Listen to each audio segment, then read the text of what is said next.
Kanalıma hoş geldiniz. Bu videomda Doğan Cüceloğlu'nun Var mısın adlı kitabından kısa bir bölüm okuyacağım. Okuyacağım bölümün konusu okul seçerken nelere dikkat etmeliyiz? Bu anlamda ilgili bölüm hem gençlere hem anne babalara yol gösterecektir. Hemen başlıyorum. Kitap söyleşi türünde hazırlanmıştır. Deniz Bayramoğlu Doğan Cüceloğlu'na sorularını yöneltiyor. İşte o sorulardan bir tanesi: hayatın 3 belirleyeni olarak iş, eş ve okul seçimini gösteriyorsunuz. Okulla devam edelim isterim. Çocuğuma okul seçerken nelere dikkat etmeliyim, nelerin farkında olmalıyım?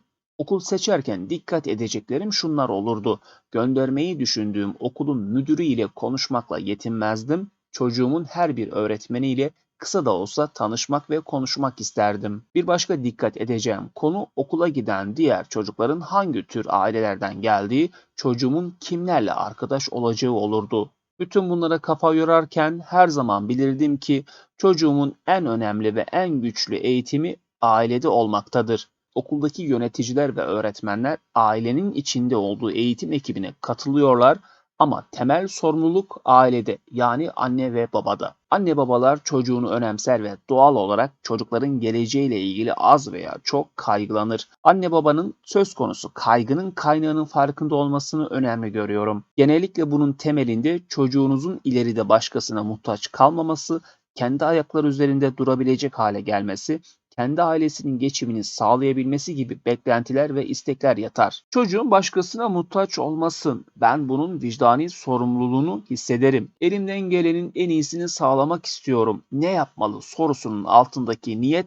temiz. Fakat bu temiz niyetle anne baba çocuğun okul hayatını, meslek hayatını planlamaya çalışırsa bunun görünen görünmeyen, kısa uzun vadede birçok tehlikesi söz konusu olur. Özellikle bir anne baba çocuğunu diğer çocuklarla kıyaslamaya, yani karşılaştırmaya başladığı anda mayınla döşenmiş bir yola girmiş demektir. Bu tür bir mayının ne zaman patlayacağını bilemezsiniz. Kaygı doğal ama kaygının esiri olmamak ve karşılaştırmamak gerekir. Aklı başında vicdanı olan her anne babanın bunun farkında olmasını isterim. Bu yüzden bu kitabı okuyan anne babalardan, müstakbel anne babalardan ve gençlerden isteğim kaygının gücünün ve türünün farkında olmalarıdır. Demek ki karşılaştırma yaptığın anda çocuk iptal oluyor. Doğan Cüceloğlu'nun bu açıklamaları üzerine Deniz Bayramoğlu diğer sorusunu yöneltiyor. Peki kaygısının farkında olan kişi bunu sağlıklı bir şekilde yönetebilmek için ne yapmalı hocam? Hangi kararı alırsak alalım, eğer hayatımızı kaygılar yönetiyorsa önce bunun farkına varıp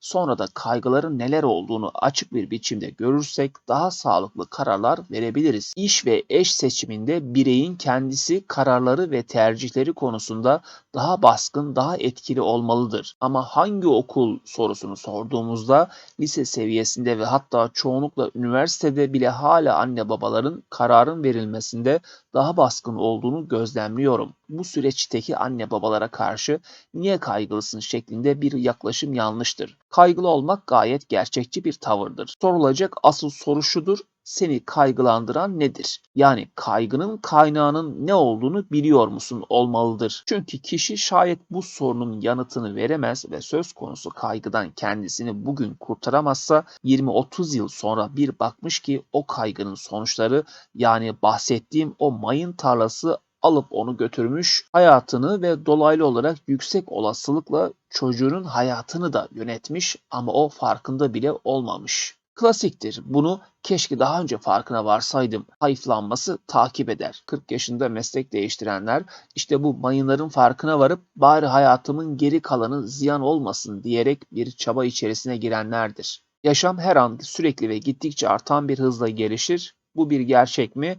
Gerçek. Alvin Toffler Şok, Gelecek Kaygısı kitabında örneklerle bunu gayet net anlatır. Eskiden 1000 yılda gerçekleşen bir teknolojik, ticari ve sosyal değişim bir bakılmış ki 20 yılda olup bitmiştir.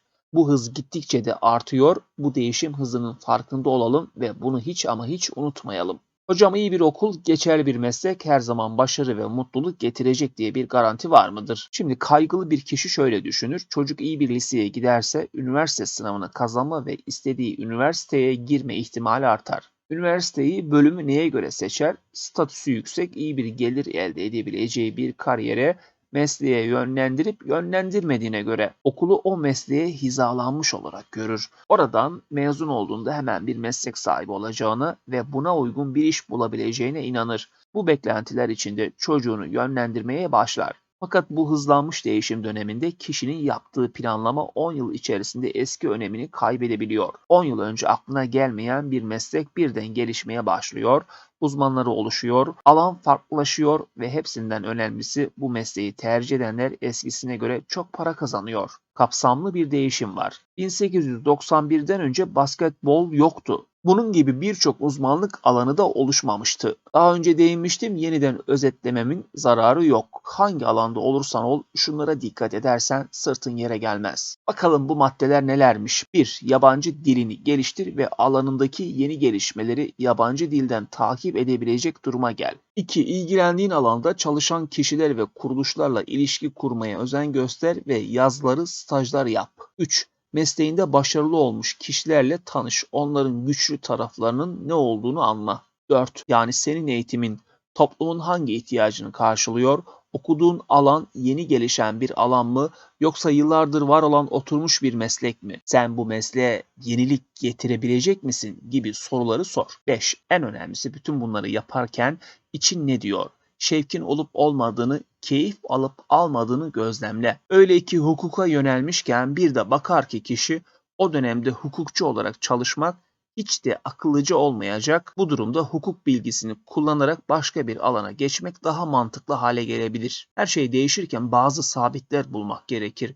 Kişi bütün bu değişimi değerlendirdiğinde değişmeyecek bir şeyi temel alması gerektiğinin farkına varır. Nedir bu temel? İnsanın kendine özgün yetkinlikleri, yani becerileri. İşte o zaman akıllıca olan şudur: çocuğumu öyle bir okula göndereyim ki kendi kararlarını en gerçekçi şekilde verebilecek bir eğitim alsın. O zaman bilgi ve beceriden daha çok kişi çocuğun varoluşunu geliştirecek, besleyecek okula yönelir. Yani çocuğun diplomasına değil, gelişip yetişmesine önem veren bir okul kültürünü hedefler. Sevgili arkadaşlar, Doğan Cüceloğlu'nun Var mısın adlı kitabından okul seçimi ile ilgili bölümü okudum. Umarım faydalı olmuştur. Hepinize iyi günler.